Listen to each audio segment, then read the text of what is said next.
I'm John Batchelor. Gordon Chang of Forbes.com is here with me. We welcome Charles Burton, a professor at Brock University, and he's here to comment on the power grab, the consolidation of power around one man, Xi Jinping, the president of China, but really the big boss, the big man. Gordon, you have news about the PLA, the People's Liberation Army, which you have taught me is not pledged to defend China, but is entirely the household guard of the Chinese Communist Party. Or is it? What do we have? We have learned that 18 senior generals have pledged allegiance personally to Xi Jinping.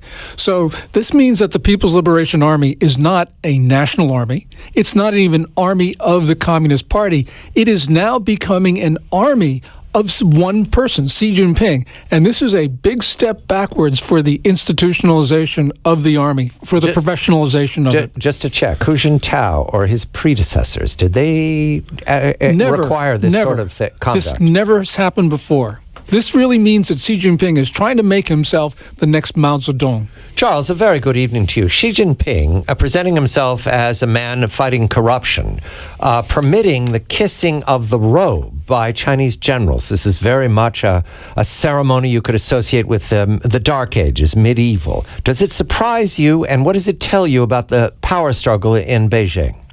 Well, I am very surprised about this split between factions in the army and the Chinese leadership.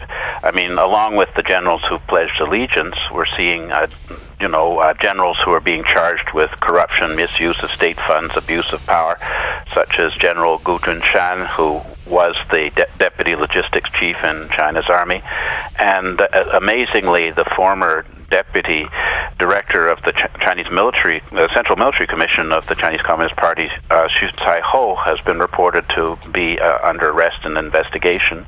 And of course, the former security czar, as one might call him, Zhou Yongkang, and about 300 of his relatives, protégés, and associates have been taken into custody, and they're alleged, the party is alleged to have seized $14.5 billion in assets from those people.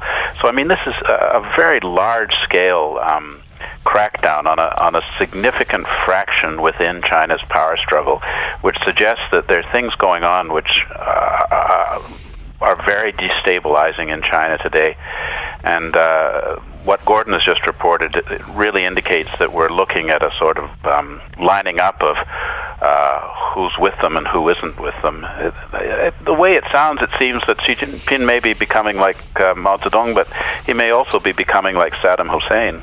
You know, I think you said something really important, Charles, and this is about the factionalization and the high-level discord in the party. The general narrative among China watchers around the world is that Xi Jinping has consolidated control quickly.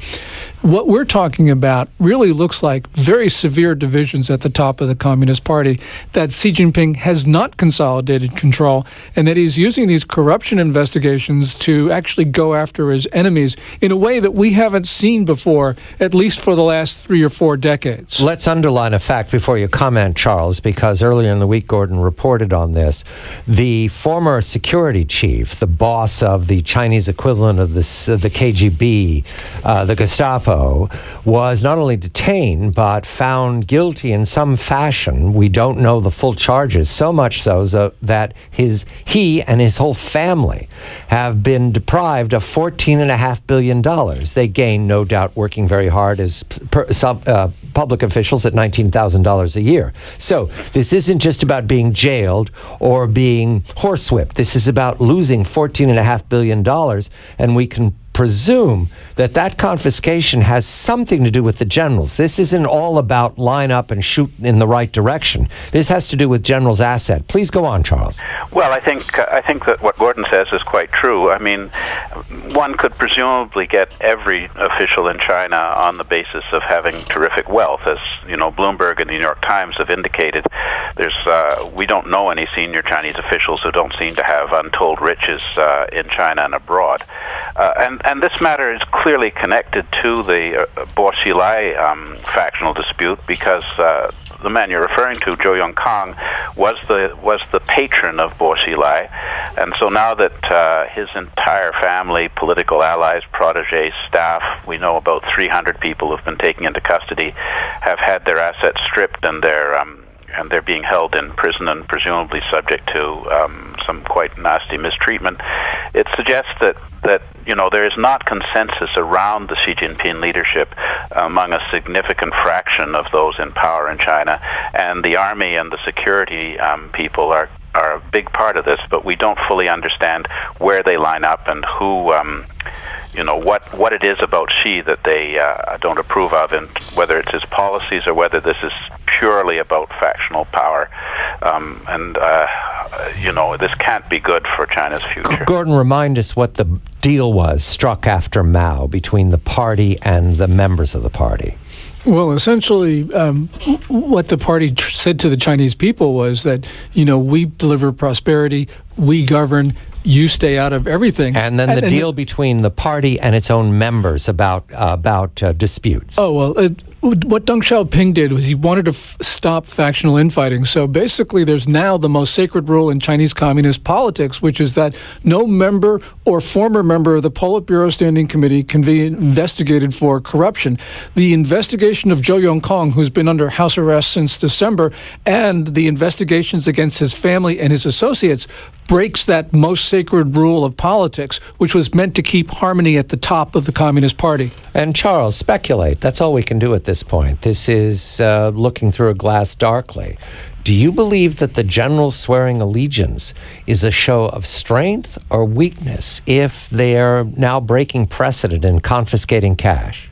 Well, certainly it's a show of fear, because, if the Xi Jinping can go after the people that he's gone after, these generals and military people, and even a Communist Party associated businessman, Liu Han, who really, it's hard to distinguish in China between the mafia don and the captain of industry in that system. They could go after anybody.